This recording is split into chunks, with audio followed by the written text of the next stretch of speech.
welcome to Brazos Bookstore.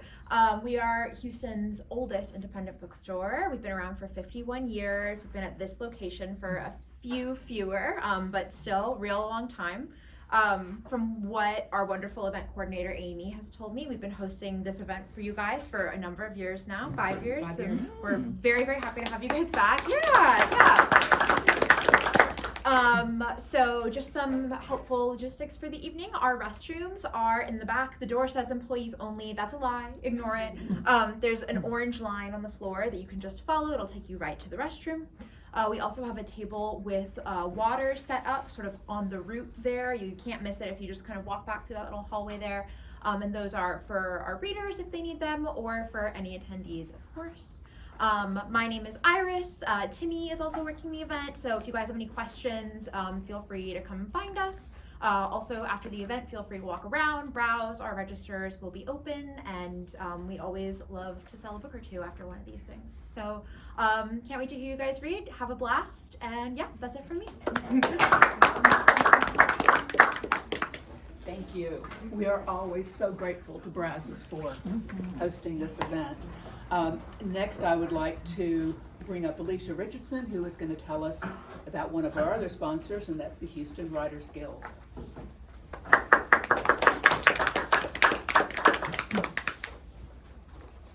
Hi, I'm Alicia Richardson, the CFO, sorry, I'm not Fern, of the Houston Writers Guild.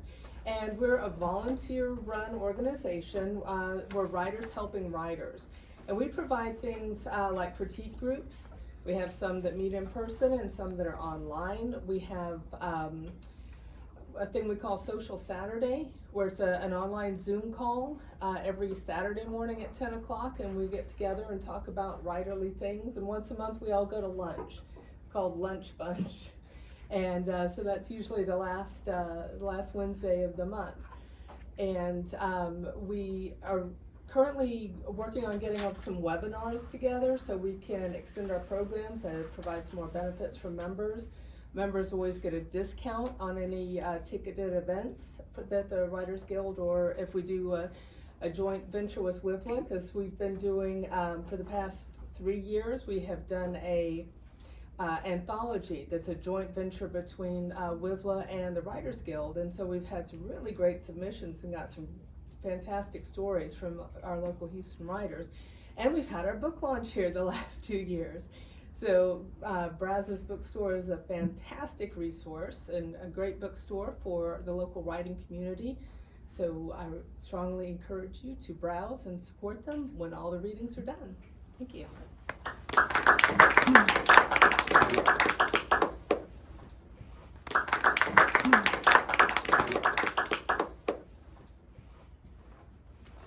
Yes, I always appreciate it when Iris says we've got the registers open after the event, which I always think, okay, I did bring the credit cards, we're good to go. All right. Next, I would like to invite up our third sponsor of the evening, and that is WiVLA, and that is Rebecca.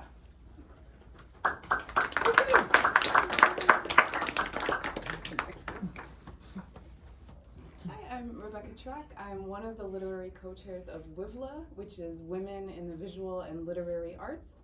So you can tell by the name, we are not only writers, we are also visual artists. We collaborate on a lot of different things. It's very, as a literary member, I can say it's very productive for me to be exposed to the creativity of our visual members. We participate in the anthology with Houston Writers Guild every year. This year we are also launching a separate anthology of our own. We have a biannual collaboration. Biennial, sorry. Biennial collaboration between our literary and visual members, where we collaborate to produce visual art and literary pieces like in tandem on a theme. What else am I missing? WiVLA members. A ton of stuff. Workshops, social get-togethers. Yeah, I strongly recommend if you're at all interested in joining WiVLA. Thank you. Thank you. And we have great monthly meetings on Zoom. Yes. Yeah, with a guest speaker.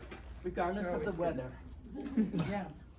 All right, the one thing I just realized, I know I'm gonna trip over my own cane before it's over with tonight. This, just call the ambulance now. I forgot to tell everybody who I am. My name is Ellen Seaton. I've been working with this for the whole 5 years and love it. And actually it came from an idea that Brazos Bookstore had. They had a haunted holidays, and I came and loved it, and they weren't gonna do it again. And so I said, well, we can do that, and then rest is history. Now it's the fun time. Yay. I have nothing else better to do with the time. Now it's down to the fun time where we start listening to people's poems, essays, short stories, just whatever little scary piece you've brought tonight, and the history of this with haunted holidays and why we include all of the winter, fall and winter holidays is that it used to be, and I'm gonna say especially in Scandinavian countries, but you may correct me on that, where people used to give books to each other for Christmas presents and such.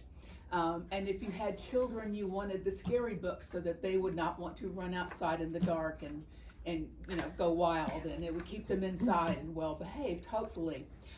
So the reading of scary books around this time of year is quite the tradition, and one that I love because I read scary books all year round.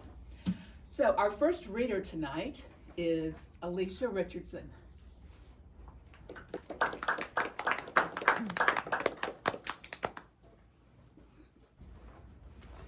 Yes, I always appreciate it when Iris says we've got the registers open after the event, which I always think, okay, I did bring the credit cards, we're good to go. All right. Next, I would like to invite up our third sponsor of the evening, and that is WiVLA, and that is Rebecca.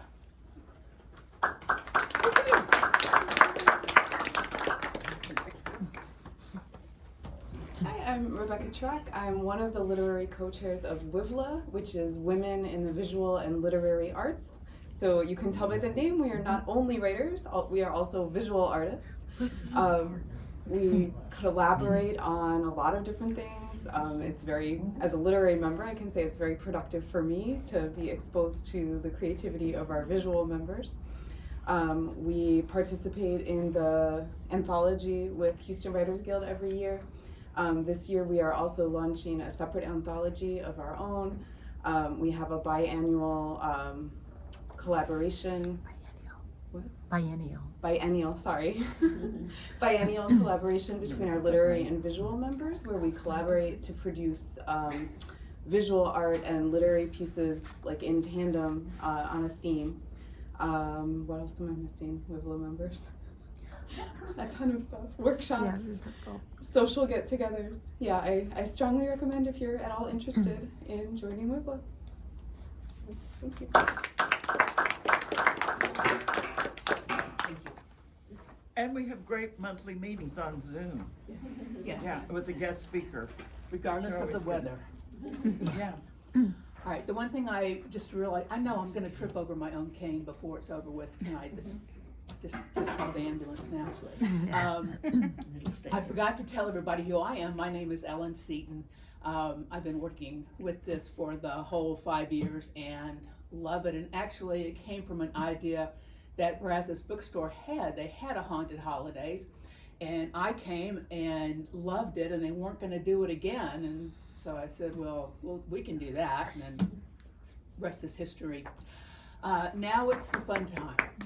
Yay. I have nothing else better to do with the time. Now it's down to the fun time where we start listening to people's poems, essays, short stories, just whatever little scary piece you've brought tonight, and the history of this with haunted holidays and why we include all of the winter, fall and winter holidays is that it used to be, and I'm gonna say especially in Scandinavian countries, but you may correct me on that, where people used to give books to each other for Christmas presents and such. And if you had children, you wanted the scary books so that they would not want to run outside in the dark and go wild, and it would keep them inside and well behaved, hopefully. So the reading of scary books around this time of year is quite the tradition, and one that I love because I read scary books all year round. So our first reader tonight is Alicia Richardson.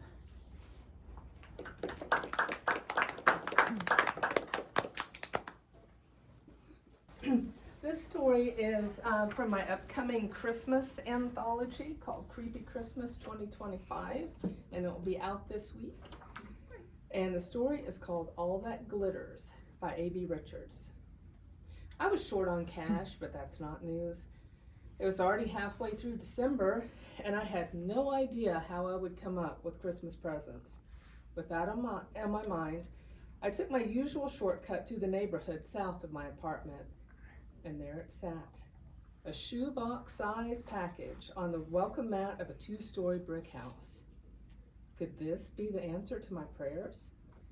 That's a fancy house. Rich people buy expensive things, right? The company that sold it would replace it. Maybe not in time for Christmas, but they'd still get their stuff.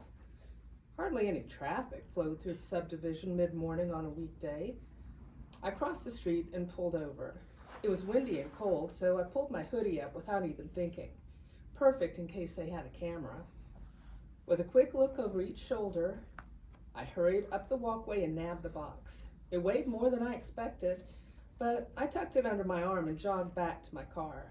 At my apartment complex, the dented entrance gate jerked and lurched open. I drove through and parked, then whistled a tune on my way up the rust-stained concrete stairs to my home. I set the parcel on the kitchen table while I took off my coat and got a knife. Here's the moment of truth. Will Christmas be saved? I cut through the tape and opened the lid. A strange grinding noise sounded and glitter exploded from the box. Another noise and liquid sprayed out, some of it landing on my shirt. I started gagging from the disgusting smell like rotten eggs mixed with raw sewage. I couldn't bag that thing up and drag it out to the dumpster fast enough. What did I do to deserve this? I had to open the balcony door and turn on the fan to try and get rid of the stench. My shirt went straight into the trash. Didn't want to try risking getting that foul smell in the rest of my laundry. A sparkly nightmare of glitter scattered over almost everything in my apartment. I feared my third-hand vacuum cleaner would choke on the mess. I swept up as much as I could before I tried to vacuum. I pushed the heavy machine back and forth for 20 minutes and still glitter taunted me from the carpet to the couch. I finally gave up. A cold draft from the open door had beaten out the barely warm air from my rattling furnace, so I went to take a shower and change clothes. The stink lingered. The funk still reeked up the kitchen when I got out of the shower. It was freezing in the living room, so I had to close the door and turn off the fan. I tried to just breathe through my mouth and to eat my instant ramen. Not as easy as I'd hoped. I tried to, not only were the noodles hard to eat while holding my breath, but they also tasted weird. As I stirred them again with my fork, I realized the broth was slimy and greenish. Ugh. Flavor packet must have gone rancid. I dumped the bowl down the garbage disposal. Eventually, I fell asleep on the couch watching TV. I woke up around 3 to find a shadow on the wall of a man in a wide-brimmed fedora hat. Shit. I had no weapons. My baseball bat is by the front door. Slowly, I turned my head so I could see the guy who must be standing in the gap between the wall and the sofa. Nobody there. The shadow on the wall next to the TV remained. Crap. I picked up my phone and shone the flashlight at it. The shadow stepped away from the wall and walked out through the locked and closed front door. I tried to convince myself I hadn't been fully awake and only imagined seeing it. That didn't stop me from turning on all the lights in my tiny apartment, even the one on the balcony. I never really fell back to sleep. The lights and adrenaline were a bad combination. I had dozed a little here and there, and the sight that greeted me in the bathroom mirror reflected that. Dark circles puffed under my bloodshot eyes, my skin was pale and tired, and my hair looked like a rat's nest from tossing and turning. What's that? I leaned closer to the glass. At first, I just thought a nerve in my eye was twitching, but as I looked closer, something moved under the white part. Is that A worm crawling under my eyeball? I gasped but couldn't look away. The tissue surrounding the worm stretched and pulled as the parasite pushed its way around, followed by a thin trail of blood and an itchy tickle that made me want to claw at my eye, partly to relieve the itch and partly to get rid of that horrible worm. A door slammed in the hallway and my head turned on reflex. When I looked back in the mirror, my eye was completely normal. No bloody tunnels, no moving strings. I splashed cold water on my face and brushed my teeth.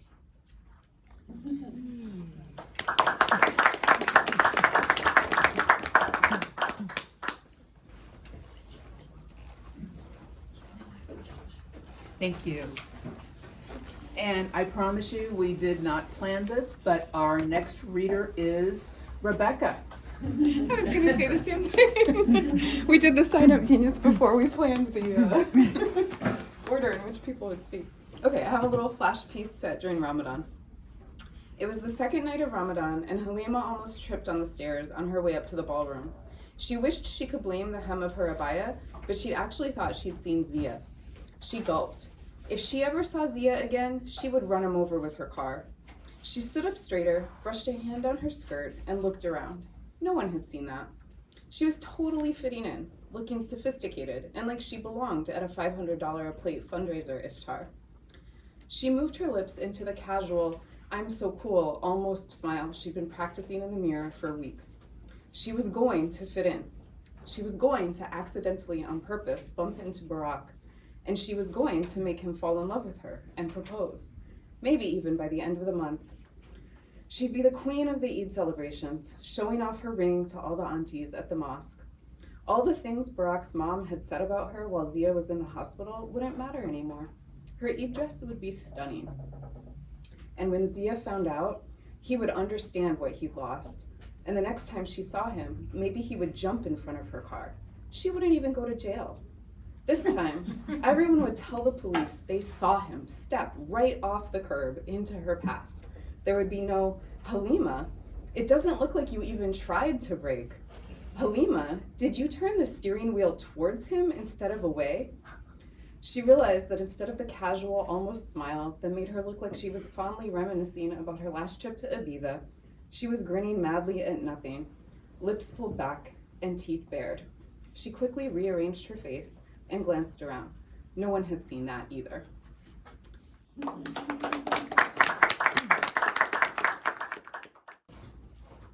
Okay, thank you, Rebecca. And now let's try somebody new. Debra Murchison.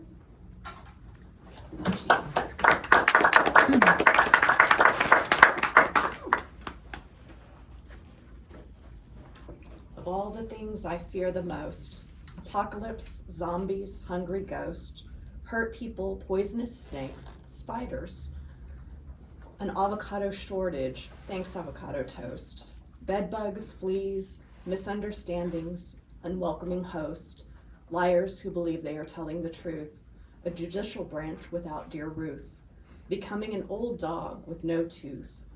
The biggest issue, our mortal sin, is not inhabiting our human skin. To cast aside our humanity, embracing the insanity of false vanity. When I think of any calamity, it makes me crave more pajamity. It's not the season for this strife, but since we're here, might as well life.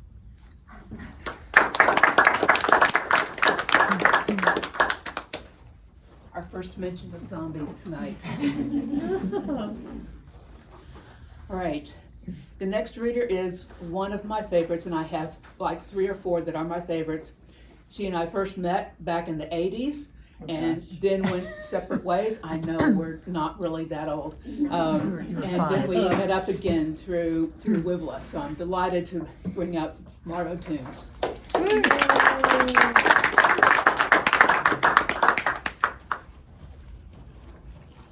Actually, I didn't remember all that stuff from the 80s, and Helen said, the thing I remember about you is you used to wear these huge shoulder pads. I said, yeah, I really did. My silhouette was neat. Okay. And I was gonna dress like I was gonna wear some Halloween stuff tonight, but it was just too warm out. So I decided to come as Halloween colors gone wrong. All right.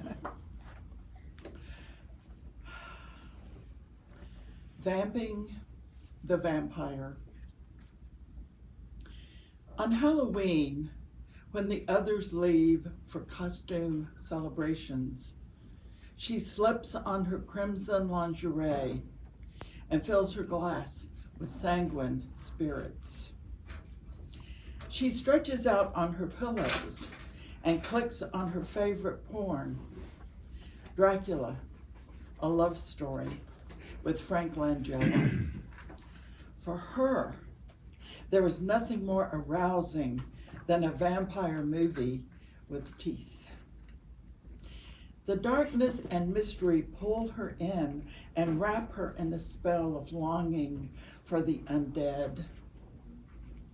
It does seem a lot to ask women to swoon over a leading man with blood on his canines. That doesn't matter to her.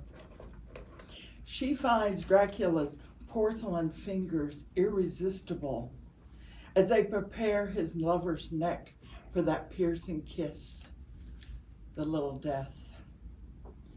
Now, alone in the pitch blackness, she cannot look away from the eyes that burn her. Not tonight, but someday, she will summon him through the screen and offer herself as a midnight snack. Thank you. I want to hear more about that. Yeah. Part two. I'll let you know. And yes, Margo, I knew I was going to wear this robe regardless of what the temperature was. And I heard there was going to be a cold front coming, but not yet. So I wore the cape anyway. All right, our next reader is Gabrielle Langley.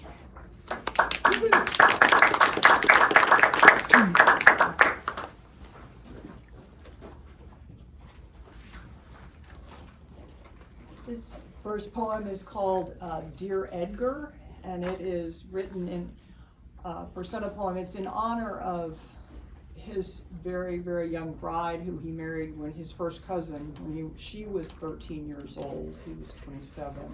And she died 11 years later, a very difficult death with tuberculosis. So I wanted to find a way to give voice to her. Dear Edgar, I have escaped this night, fists filled with black pearls. I powder my skin with coal dust, iron the folds of my skirt into knife pleats, learn to stand, stock still, pale feet wrapped in velvet, black lashes frame black eyes. This place where the lungs meet silence. I am shielded by a murder of crows, cloaked in a congress of ravens. Even you will fail to find me in the dark.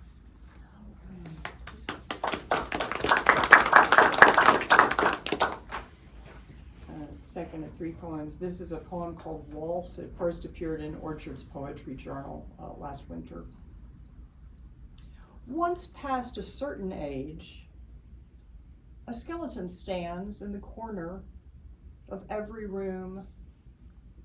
Letters whisper in the attic, blue ashes, the taste of a cinder on the tip of my tongue.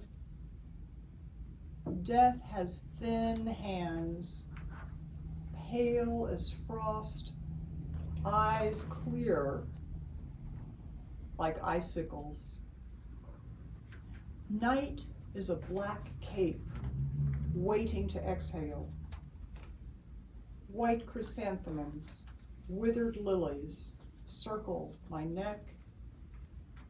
Winter roses, crystalline, salted in snow, white slippers step into late December, I learn how to dance with my ghost.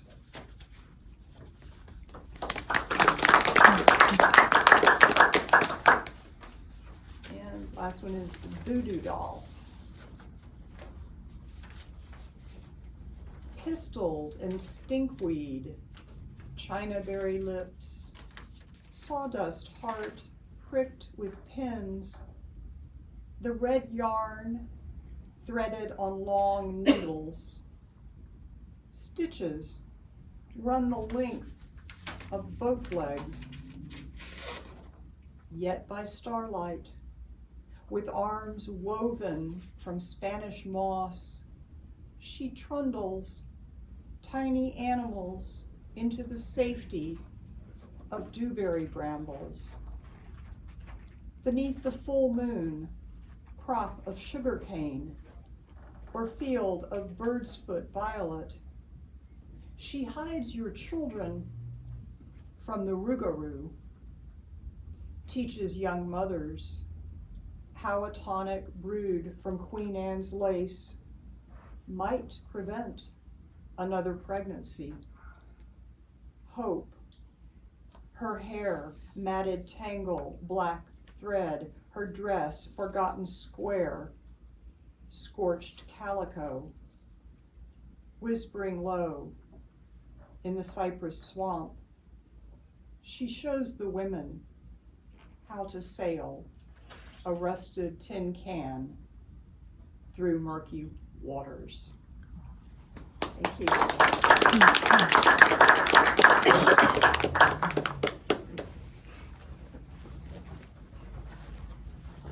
Gabrielle, I know you've published several books. What's your most recent publication, if I can talk? The past one is a fairy tale. Yeah. And do you have one coming up? I do. I'm working on one right now. Okay. I thought I'd read something about it was coming out soon, so. All right, continuing on, Jere Pfister.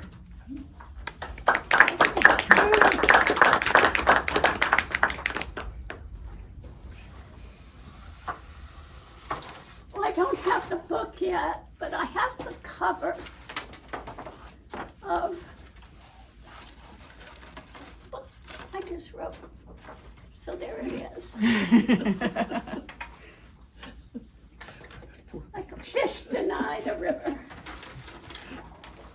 Okay, thank you. Oh, it wasn't burning. No.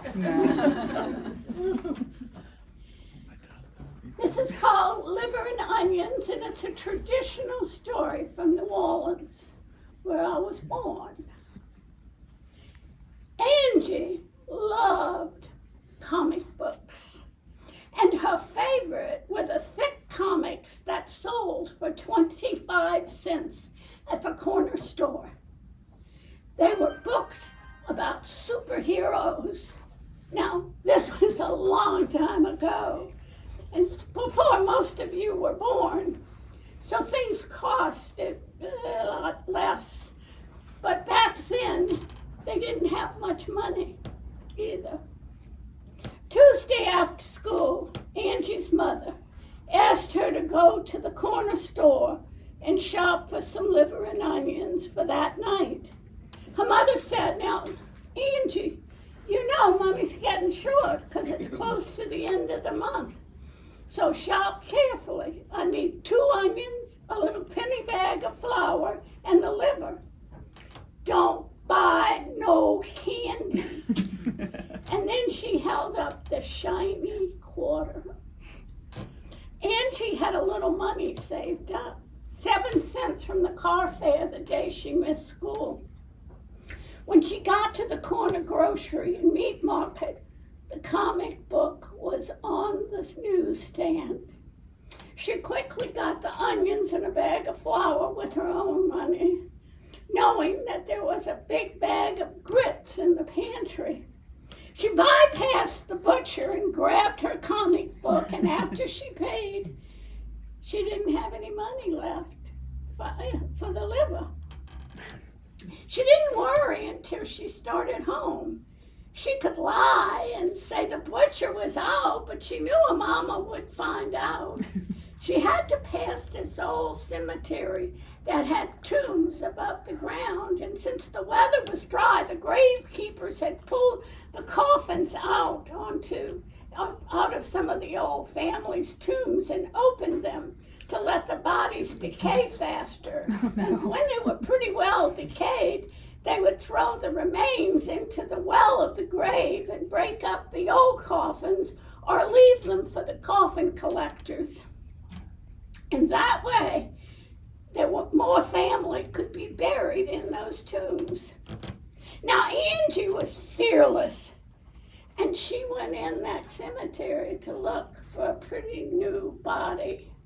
She found the perfect dead man. His liver was open to the air. She took it out, sniffed it. It wasn't too bad.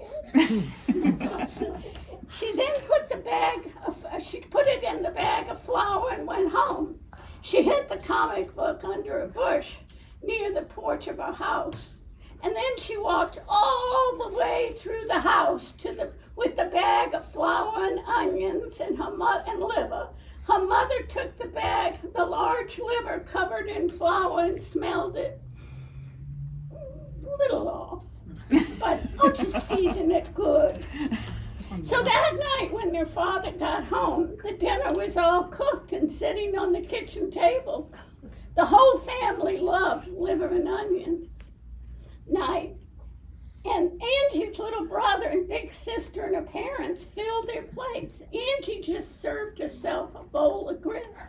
Her mother felt her head for a fever to make sure she wasn't coming down with something. And the little brother said, "More for us," as he stuck his fork into the last piece of liver. Late that night, a ghostly figure stood next to Angie, waking her up. He was sniffing her. "You didn't eat any of my liver, but your family did. Lucky for you, I was a surgeon in life." He had a scalpel in one hand and a kitchen straw in the other. In a half sleep, she followed him into where the parents and her brother and sister were sleeping, where he cut a tiny little slit, and then he stuck the straw into it and sucked his liver back into his mouth and stomach. Then he put a good curse on the family, because some ghosts were kind in death as in life. Angie's older sister became a surgeon, and her little brother a surgical nurse who helped his big sister.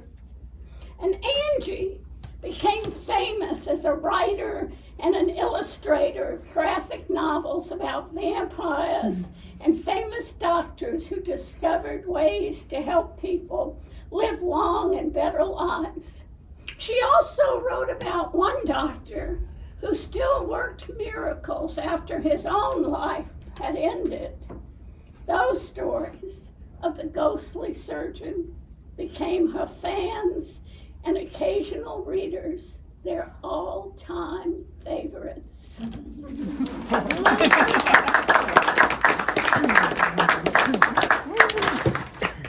Oh, this walker.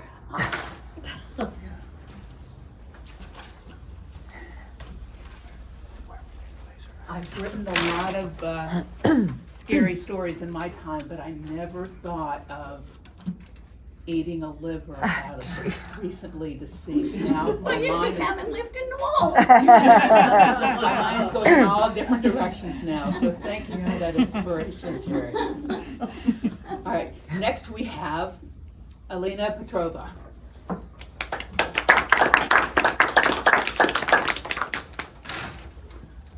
Good evening. I will read 3 pieces. The first one is a prologue, and the next 2 poems I would loosely describe those dreamlike sequences as mythopoetics. There is a lot of Norse gods, and you know them. I don't need to explain. Let me. All Hallows Night, the wind howled, flipped wrought iron chairs, flung twigs across the lawn. In the morning, Anolis didn't return to basking on the head of our pet cemetery, St. Francis. All Hallow Night, the branch beat at my window. Let me in, let me in. But there is no tree, even close, only my cat, under the red sandstone at the statue from Marshall's. At All Hallow Night, I roamed the moors with a dagger, dug clay, lost buttons from my trench coat, wanted to revise someone I forgot. Let her in, let him, let me in.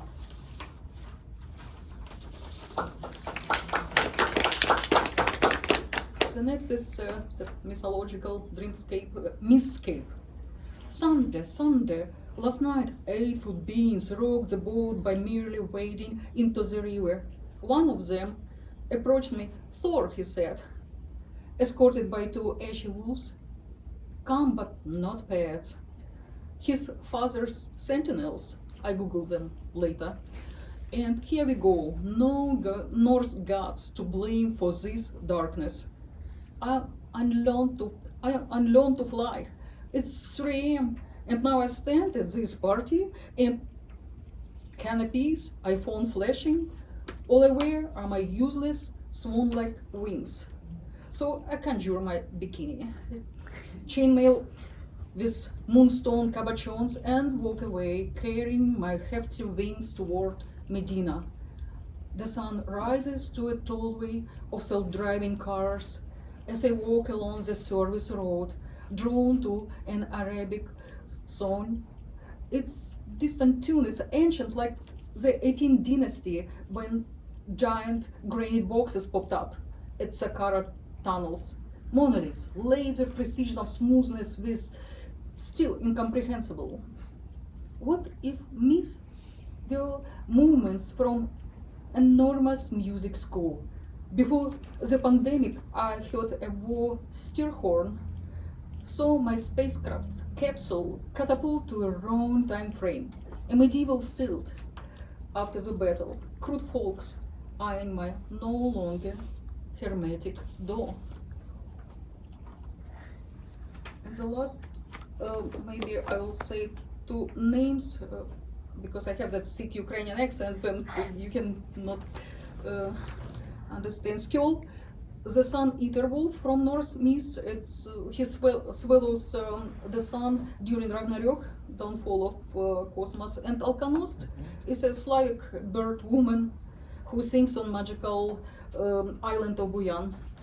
Skjold, the producer soliloquies on a speaker's phone, verbose as in Fellini script. She doesn't expect me to respond. Not finding the off buttons, I leave her talking and walk outside. Towards the courthouse stairs, touch a marble lined sentinel, and his front paw with retracted claws feels responsive, soft as that of a cat who pranks me. Someone replies, "Cut it, you little harpy, proceed to the root." I correct Alkanost and find myself in the dark sculpture garden with mythic creatures who come alive when I touch their statues. I stop at the wolf, in the hologram of whose eyes I fall like an astronaut spaghettied by the gravity gradient of a black hole. Exchange gigabytes of the yet unknown as I talk with the sun-eater wolf. Not one word spoken or needed.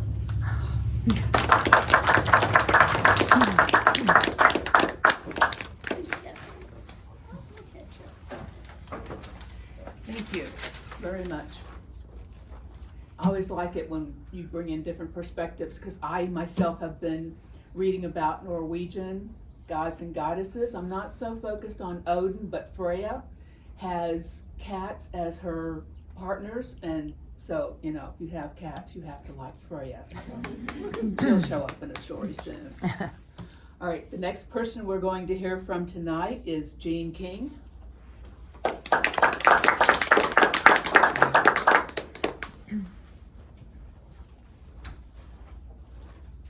Well, hauntings can take lots of different ways. They can be houses or people or places. And so, let me get this open. Oh, and it just went away. No.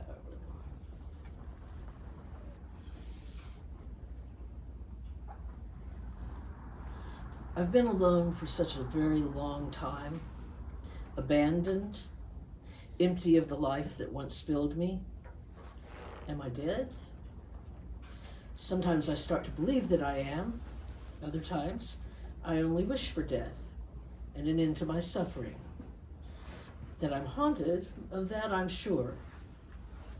Voices from the past, wisps of laughter, shouts of anger, echo in my mind. The silent sound of footsteps waken me. I cannot sleep. I cannot waken. Perhaps I'm mad, unoccupied, uninhabited, haunted.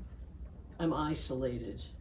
My eyes have slowly been covered over with cataracts, obscured by wood and vines. If eyes are the windows to the soul, my soul has been silenced. I'm blind. My mouth has been barricaded, my teeth rotted out. I'm mute. Shattered window glass, my broken eardrums. I'm deaf. Frozen to this spot, cursed to never move or leave. I'm suffocating, choking on the spores of mold and mildew, the scent of dying things and the new life that comes to the dead, filled with the odor of putrefaction. Now and then someone comes along, but they never stay. They take what they want, they leave me alone again, they violate me. All the beautiful things I once knew, the prosperity of my distant past, has been taken from me. I've been robbed, vandalized. All my potential is gone, lost to creeping vines and steady decay. I'm crumbling. The elements have had their way with me. Wind tears at me. Rain seeps in like the tears I cannot cry. That's it. There's a house around the corner from me that has been unoccupied for years and years and years.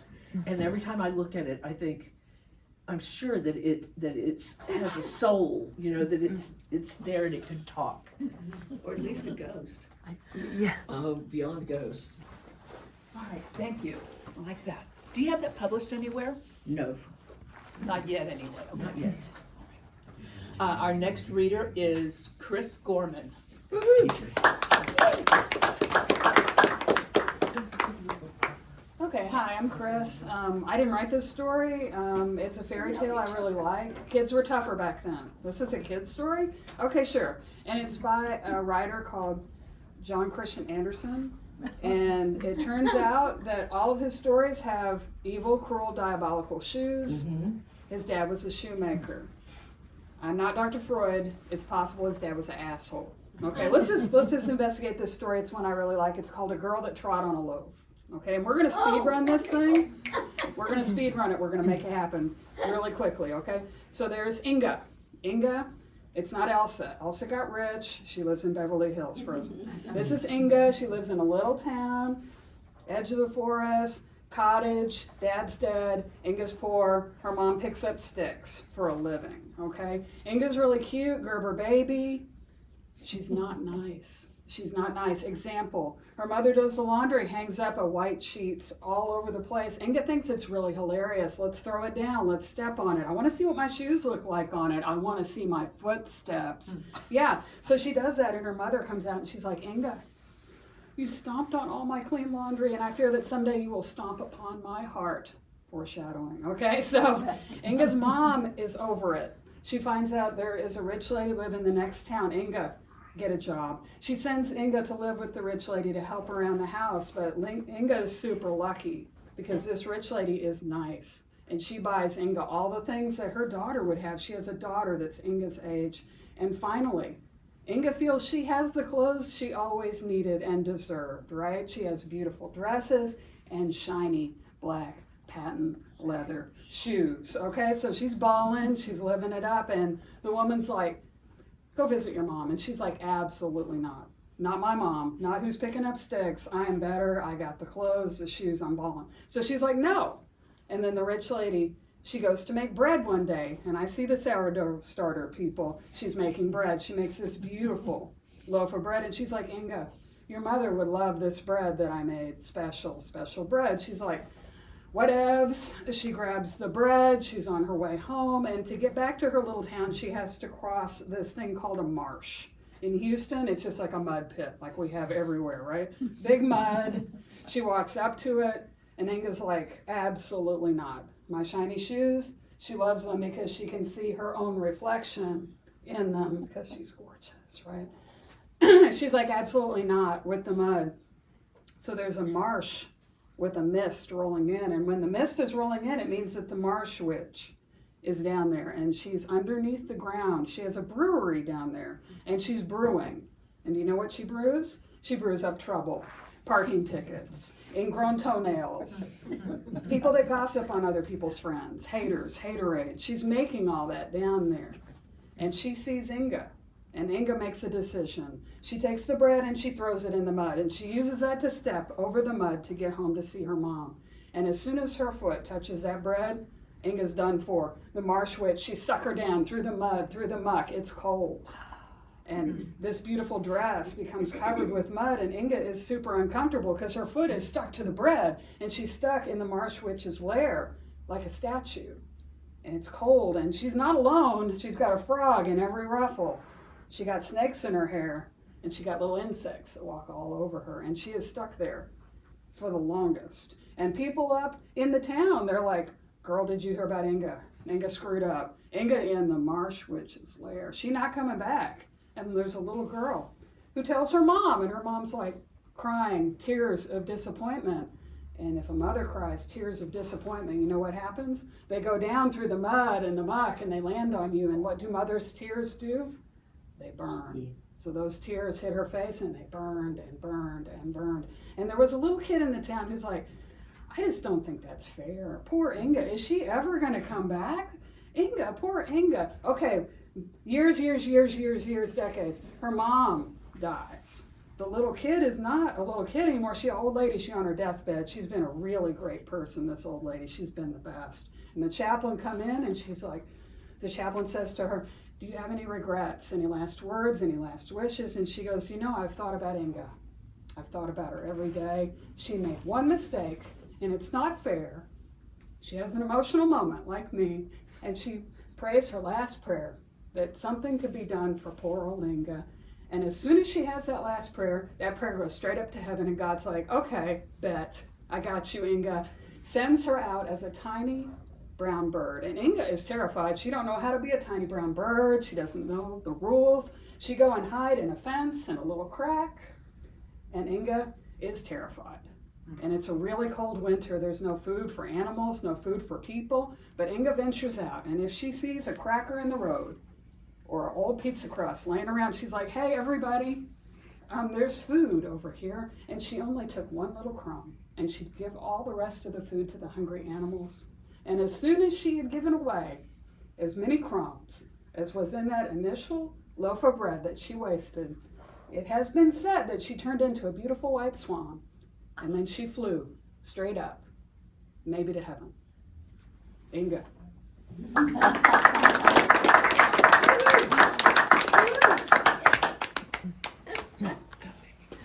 It always makes me cry. Thank you, Chris. Emotional moment. And you exhibited a talent that I do not have, and I'm very jealous of the storytelling.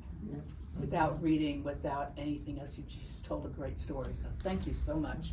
Well, you read a great story, and all you have to do is just get up there and tell it. She makes it sound so simple. Okay. The next reader is our last one, and that is me. Hi, I'm Ellen. My story is called Halloween in Town Square.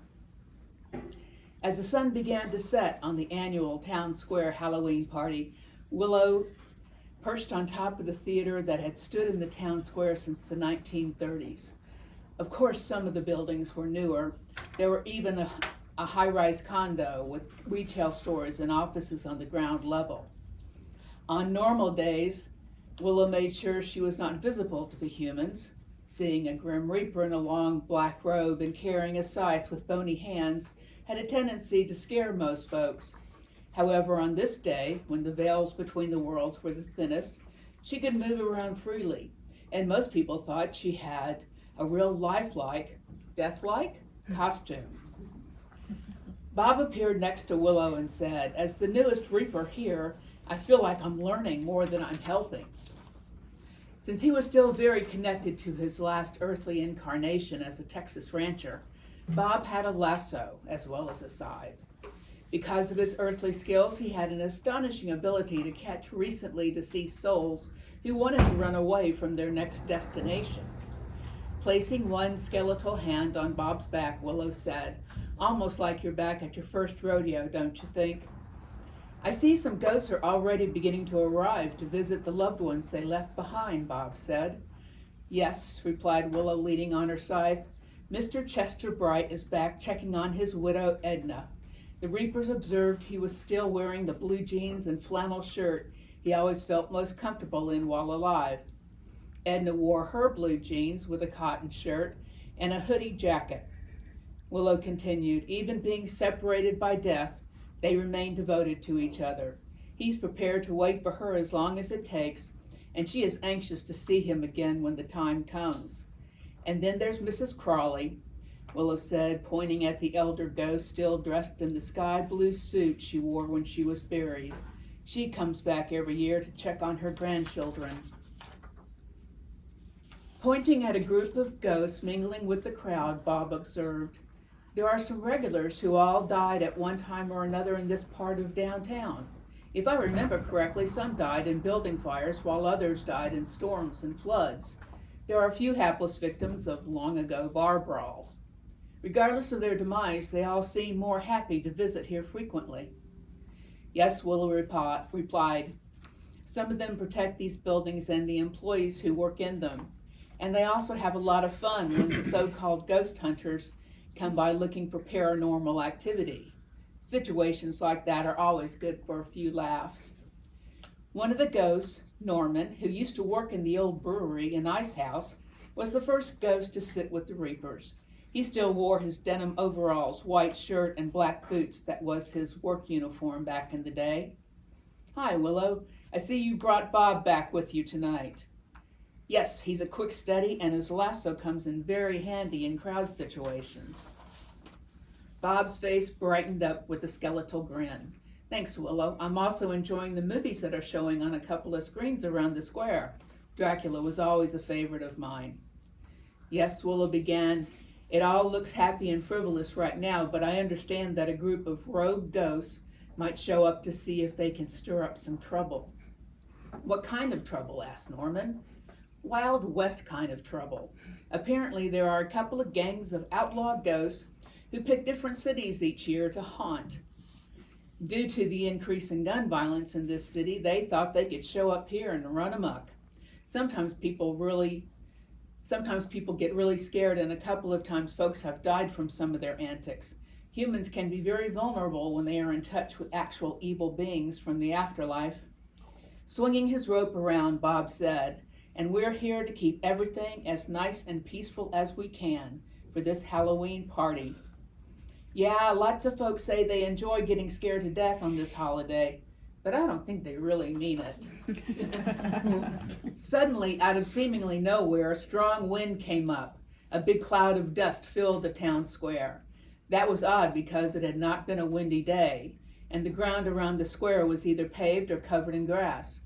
Faces showed up on the movie screens that did not belong with the movies that were being shown. There were scraggly men with grizzly, unshaven faces and dirty old cowboy hats. Their shirts were more gray than white from lifetimes of being covered in dirt and sweat. "Howdy, folks. Who's ready for a roundup?" yelled the dirty, gnarly faces. The next thing anyone saw was a group of ghost outlaws jumping off of the movie screens. Willow held up her scythe and yelled, "It's go time." While some of the partiers thought this was all part of a show and laughed, others began to look worried. Couples held hands and parents grabbed their children to hold them close. Several of the outlaws were visible and shot ghostly guns into the air. They had spurs on their worn cowboy boots that clinked on the pavement as they moved around. Some of the outlaws were invisible, but wherever they went, it seemed as if the dust thickened and swirled into tiny tornadoes. It was hard for the earthly mortals to see with all of the dirt flying around. Many people covered their eyes, which made them virtually blind. Some people fell over, not realizing they had just been pushed by a real ghost. Others worried that the cowboys were part of a motorcycle gang showing up to rob and maybe kill the partiers. Bob went to work immediately, catching rogue ghost outlaws with his lasso. As soon as he caught one, he would throw the interloper so hard that he landed back in the death dimension he had come from. Willow and a couple of other Grim Reapers swung at the small but powerful dust storms with their scythes. Once broken into pieces, the outlaws could easily be tossed back into the dark pits of death. Almost as soon as it began, it was over. The wind and the dust settled down. Dracula was once again showing on the movie screens. Vendors went on with their sales of refreshments and giving out free candy to the kids. Most in the crowd looked around in disbelief. Nervous laughter and a spattering of applause could be heard from a few party-goers in the crowd. All the participating Grim Reapers and ghosts gathered on top of a building and looked down to make sure they hadn't missed any outlaws and that no humans had been severely hurt. Willow did see something that caught her attention. Mr. and Mrs. Bright were standing together, holding on to each other and smiling. Right next to them, Mrs. Bright's body was being treated by a paramedic who thought the nice elderly woman had a heart attack. When Willow arrived to assist the Brights, she was greeted by a couple that was not traumatized at all. Mr. Bright said to Willow, "Oh, hi there, I guess you'll be our escort now." Willow put her hand on Mrs. Bright's shoulder. "Are you okay? Do you understand what is going on?" "Oh, yes," Mrs. Bright replied. "I picked a very exciting time to die. My loving husband was just telling me that people will think I was scared to death from the spectacle here. But really, it's just my time to die, isn't it? And I'm so happy that Chester was here to meet me. Is death always this exciting? And shouldn't someone tell that nice paramedic not to waste his time?" Willow smiled and shook her head slightly. "No, death is not always supposed to be this exciting, but it does have its moments. And no, we don't need to worry about the paramedic. He's just doing his job and things will run their course." "Then are we ready to go now? I finally got what I came for," Chester said, tightening his arm around his wife. "Yes, I'm ready to go myself," Edna added. "As long as I'm back with Chester, I'm ready to move on." Willow made one sweeping motion with her scythe and held out her arm as if to lead the Brights on their way. "To the light, my friends. Walk straight into the light."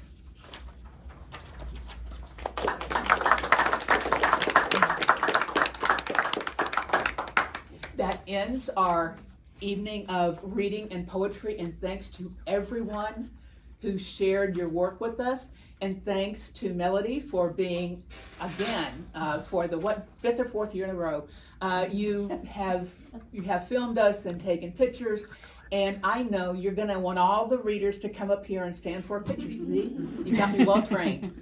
But again, thanks to everyone for showing up. I hope you had as good a time as I did. We'll do it again next year, so start writing your scary stories. Thank you.